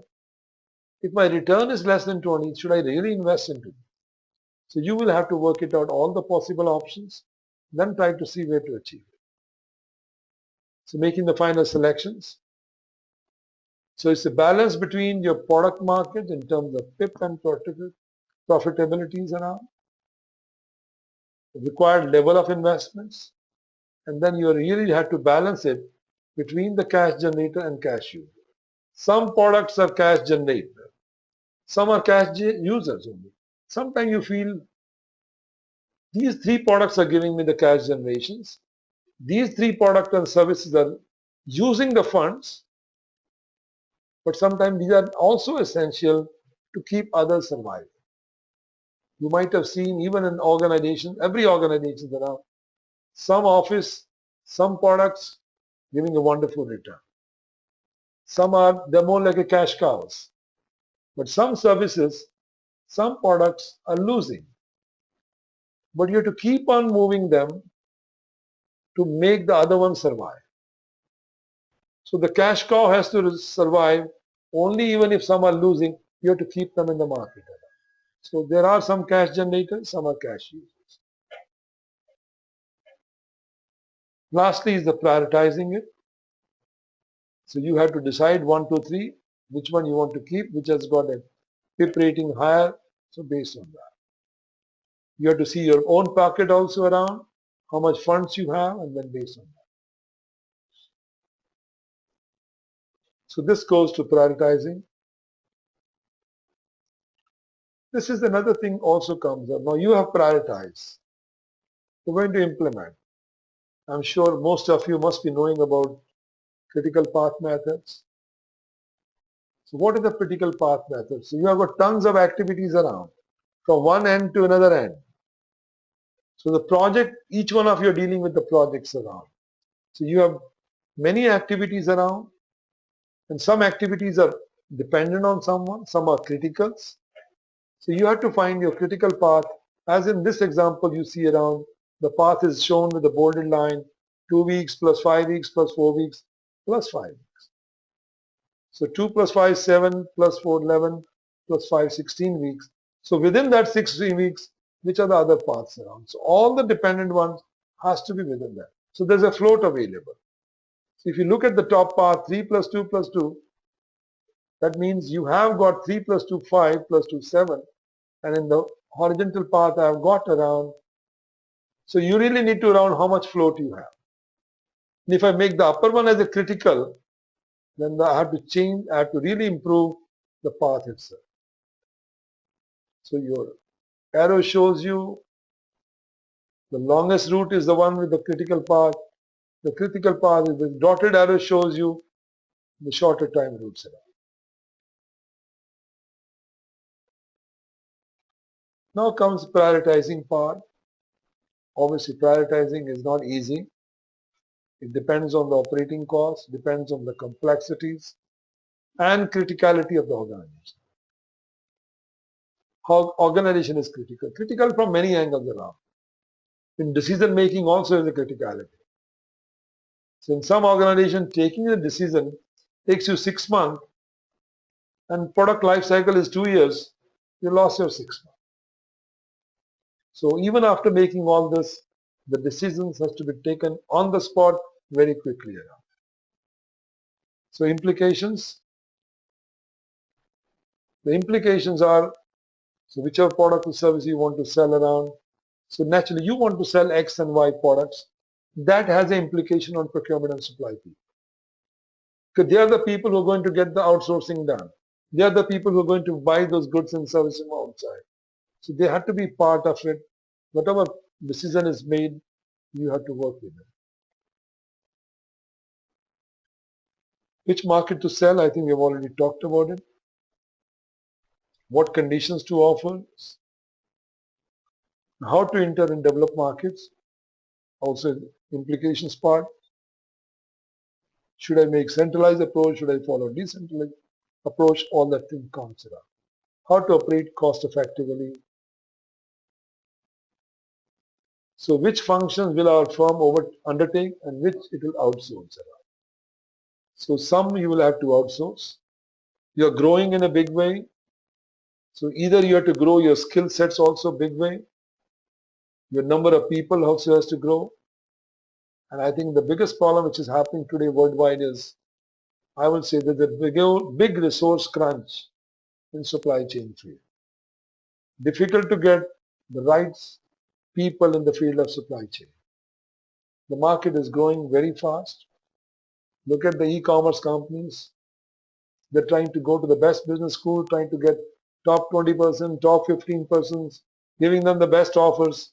So there's a big shortage of people, I would say, getting into this field. First problem is that this field still is not having the attractive quotient around. But now I think it's picking up. But to get the right people, there's a shortage. So I think one has to look into it. So friend, this covers up so the 4 chapters around. Now we are coming to the chapter 5 and chapter 6. So in the chapter 5, we're trying to talk about is the scope, the relevance, and the nature of the procurement and supply function. So the procurement and supply function Then describe the differences between the direct and the support functions. Describe the effect of procurement and supply, and the last is formulate objectives and policy for it. So here are the different functions around.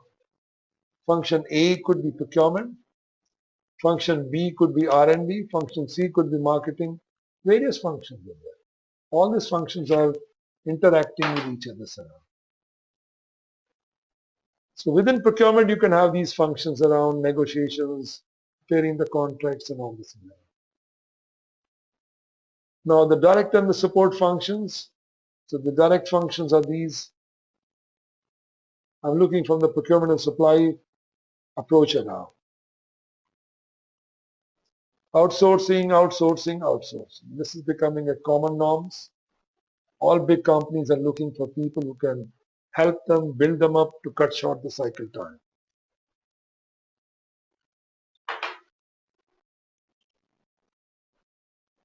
So the whole concept, again, as we discussed earlier, starts from the corporate missions, goals, goes down to your own objectives.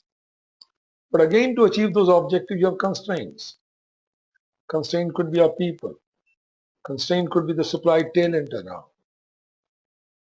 Internal development needs around. Best practices around. Now, are you also knowledgeable about what are the best practices worldwide? So those are the one I think you need those constraints. Once they are solved out, then you can help them in developing them. So element that influence the setting of the objective, the purchasing and supply. Strategy is the first one. Objectives, purchasing and supply. Policies around, corporate policies. Constraints. I think the major constraint I have seen around many companies is the procedural constraints and resources, the human resources. Human resources with the right skill. I'm not saying just the number, the right resources with the right skills around. And the best practices. So knowing the best practices around. Sometime I know people have started working with one company. They go on doing same thing for many years. Repetitively they do a good job. Are they aware of the best practices worldwide? How my competitors are doing around? So that thing also is important. Strategies, I think we have talked a lot about it. So what makes a good purchasing and supply objectives? For this to be a good, relevant to the high level goals and strategies, comparable to the benchmarks, you need to collect the benchmarks, compatible with other objectives around, has to be clear and measurable. If our objectives are just blah blah, then it is not meaningful. Objective has to be quantified. Objective should not say, oh, we want to be the best trainers, we want to be the best this, but then objective has to be quantifiable. What exactly, so that we can measure it. It has to be time bound. It has to be, it's good to be ambitious, but should be achievable also. So I think we have already touched on the quality. I'll just skip it. Qualities, availabilities. So you could have your objectives based on these: customer service and low cost. So you need to develop your objectives. Okay, I want to cut down the cost by 15%. I think supply chain people always get a pressure from the top guys. Cut down your cost by 10%. Because those saving and cost affect the bottom line. Now how to do is a big question mark. So the supply objective you're done on the cost part, delivery part, quality part, responsive part, but within a bigger gamut, how do we prioritize them? So that's where the focus is now.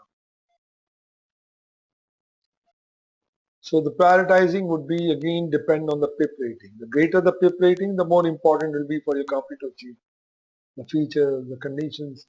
So you have to look back to the PIP rating, which we said earlier. So PIP rating and supply objective in the mirror image, you can see around, if I got more PIP rating, this has an impact on my supply objective. So same thing is tabulated. So there are three types of policies around. general function policy. So you need to have in your own department, every function should have operational policies. Then you should have ethics policy. Since we're dealing with money matters, there has to be ethics policy. Environmental policies, because we want to protect the Mother Earth. We want to be look good as a good citizen, as a corporate citizens. So environmental policy is becoming very important. So ethics is again about honesty, integrity, the correct behaviors, always respect the confidentiality. If some supplier has shared with you, that information should not be shared with others. Don't try to mislead. Not engage in covered auctions around. Not put under covered auction means you're trying to do auctions just to collect the information, but actually you're not serious about it. Not put unfair pressures. Be transparent in invitations to tenders. Be transparent as to the criteria of evaluating bids and treat all suppliers equally around. So you have to give a fair chance to everybody around. Ethics policies. So you need to build up your policies on it. Environmental part means the production part, wastage, wastage, wastage. So if you look around the wastage in production, the wastage of use, the wastage in transportations, and at the end of the life, how do I recycle it? Is it item recyclable? And if it's not recyclable and it's got heavy metals around, how do I dispose it?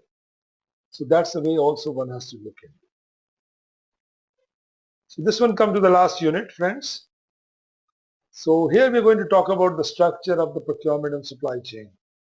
Should we have centralized structure, decentralized? Should we have a hybrid of them around? That's what we're going to talk around. So explain the relevance of process and structures. Describe the main processes of the enterprise. Basic type of organization structures. Main issues involved in positioning the procurement and supply within the structures. In some places you must have seen this function is contributing a lot, but they're not given the due importance around. Sometimes they're put under a finance department. So are they given the level at the board level? Are they given importance at the executive levels around? So one needs to find whether they are given a due importance as well. Explain what a purchasing and supply department has to consider in relation to the resources and requires to function effectively. Well, friend, with this we start with this. Now, operating and if you're trying to operating the procurement and supply functions, how does it fit within the organization? So traditionally, I know this function has been under the finance. The role is changing now.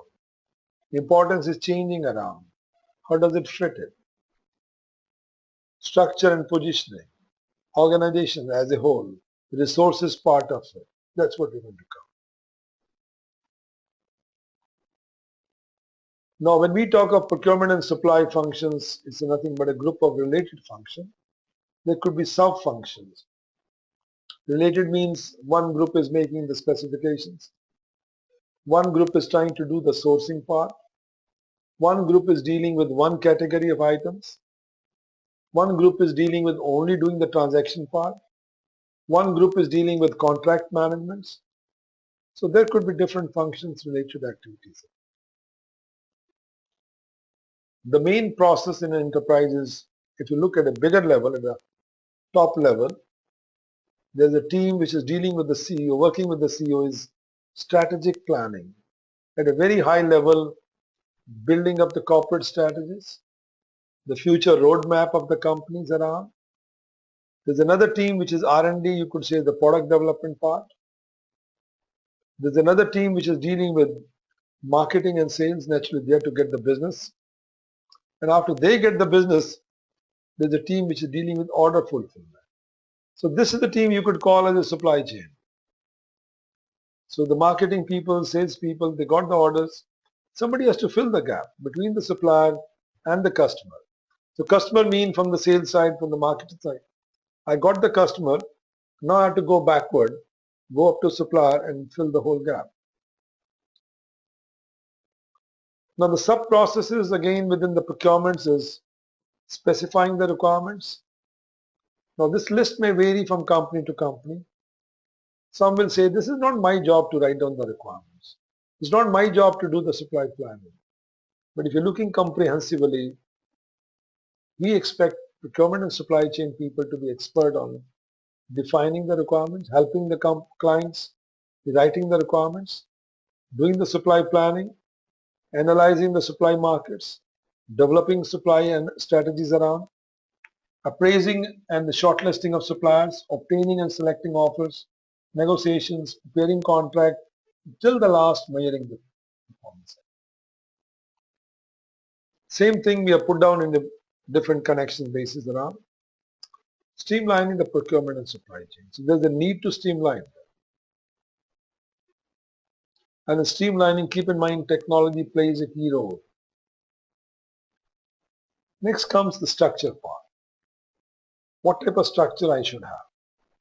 So once you know what are the functions being done, what are the activities being done by your department, you really need to work it out, the structure part.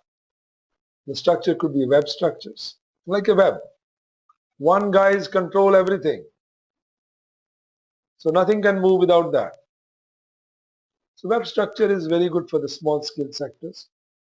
Medium scale companies, one guy wants to keep the control. Hierarchical structures. Mostly in the big companies around, there's a hierarchical. There's a matrix. This is mostly with a big company like MNCs.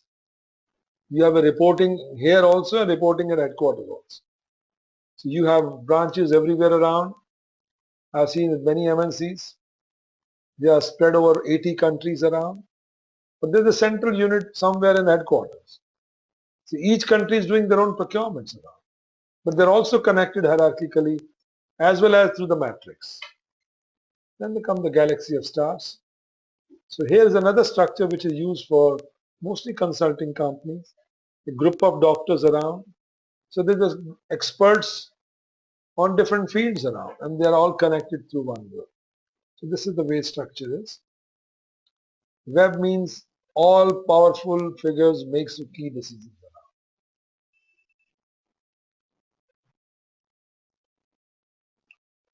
This one you are all aware, every company has hierarchical structures.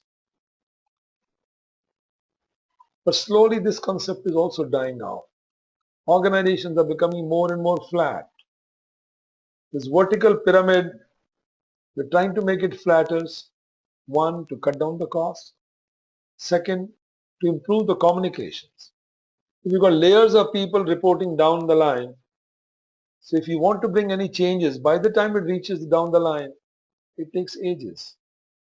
So the focus is nowadays all hierarchical concepts are becoming more flatter and flatter. So matrix is another one. You have a project team, you have a procurement team reporting to the projects, head of the procurement functions, head of engineering functions. So you've got different project teams around and this guy reports to project team for X item, for project team another one. So you have different ways. So the person who is sitting in the project manager team A is also reporting to project manager and also reporting to the head of procurement function, sitting at a centralized place. But here we are not specializing it. But there's the next one also I'll show you later where we specialize. But this is the consulting firm concepts around doctors, software people. So one is dealing with web development, one is dealing with something else, somebody dealing with finance, somebody dealing with supply chain software. So each one has a specialization. I specialize on supply chain software. I specialize on finance side. I specialize on web development. So each one is developing, but the project is one common. So that's where they do it. So you can look around here the type of cultures. If you're talking of web, it's all about power. If you're talking hierarchical, it's role based. If you want independency, then the galaxy of stars around. Matrix, which is a hybrid system, is a task based. So centralized versus decentralized. Centralized, I mean the good old days it was all centralized, but now I think people are moving into centralized also there for strategic functions, and decentralized for something which already the contracts have been made, the long-term arrangements have been made, the rate contracts have been made, and then decentralized we allow them to procure. So centralization will be appropriate where there's a high degree of similarities and products and services. So that's where it makes a sense. I remember we used to spend around 140, $150 million worldwide on travel. So naturally, if each country starts making their own contracts on travel, you may not get a good deal. But if we do it on a global basis, $150 million, we get a wonderful deal. So that's the way it is concepts around some items which are high values, they could be centralized.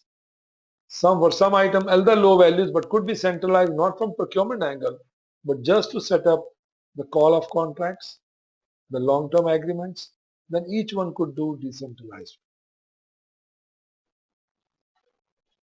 So decentralization, as you can see in the tabulation below, often works well where innovation and flexible response.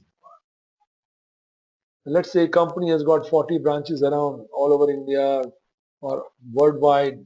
If the decision has to be made centrally, the response is not very quick. It won't be flexible. The guy sitting in headquarters doesn't understand your urgencies.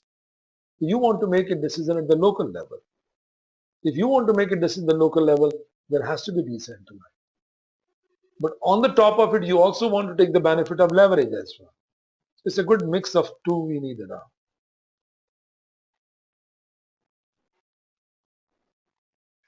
So we come to the importance of this one, decision to centralize, relationship with other department, product versus customers orientations.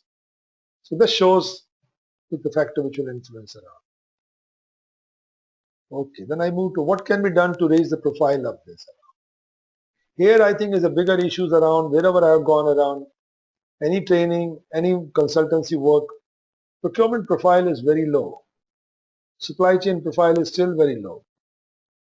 The reason to, I will say, they have to answer themselves.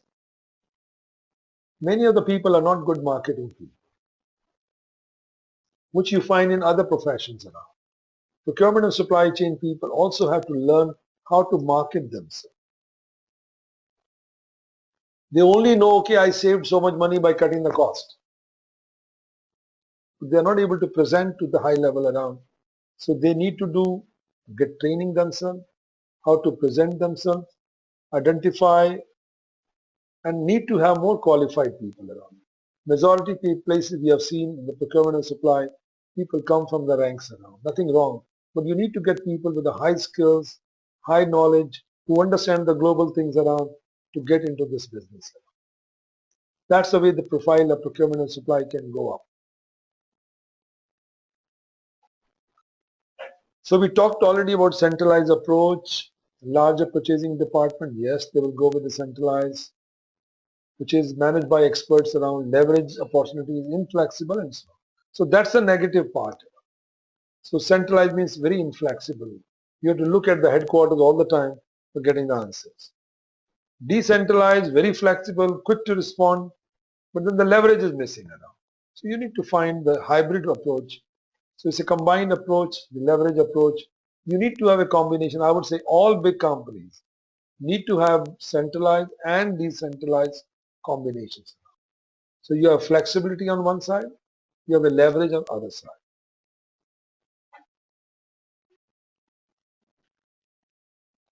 So it talks about centralization versus decentralization. A small unit certainly will like to decentralize it, and centralized means one department carries around. Here, each individual unit is done around. That means production people are doing their own procurements around. HR is doing their own services around. They are hiring consultants. So everybody is spending their own money. So the only problem comes when everybody starts spending money. So we don't get a bigger picture where the funds are going. So I think there is a need to centralize. There is a need to make it strategic.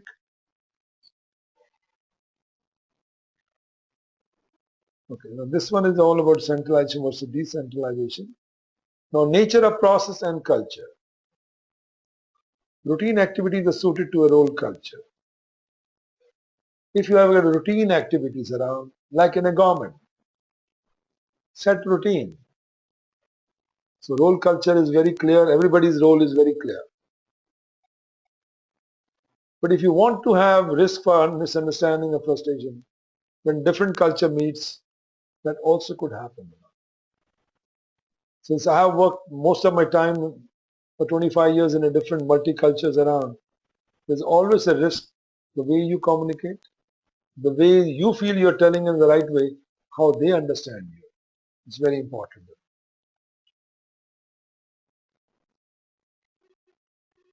This is the one I was telling you earlier. So each one is specializing. Buyer 3 is specializing on capital item. So this buyer 3 is buying for every product. The product could be A line, product line B, C, project X, Y, but since this guy, so it's a category management system. So one guy specializing on components, one specializing on materials. The products are also becoming very complex. So if they can contribute better if they have specialization. So if you look at the retail business, you find people who are specialized. Some are specializing in buying only vegetables. Some are specializing in buying in other cereals and all. Some are buying other fashion products and all. So everybody is specializing. So the process, instead of one covering the whole range from pin to buying aeroplane, is impossible. So people are specializing. That's what they look at. So again, journalist. Here people are very generalist. One buyer buying everything for a product group. The role of procurement, the traditional approach, I think I showed you in the beginning. So when we were trying to give you an overview of the IPSCM, the role is changing.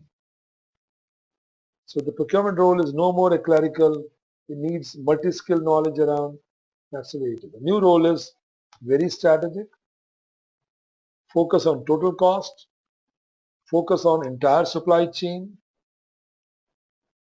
and buyers play a key role in negotiation with suppliers. So that's the way. Buyers have to be proactive, seek informations, two-way communication with suppliers, that's what it needs. They're also involved in developing specs. If you're leaving the specs to the customer, customer may be asking for a sky moon, but then you feel that this is not the way to do the job.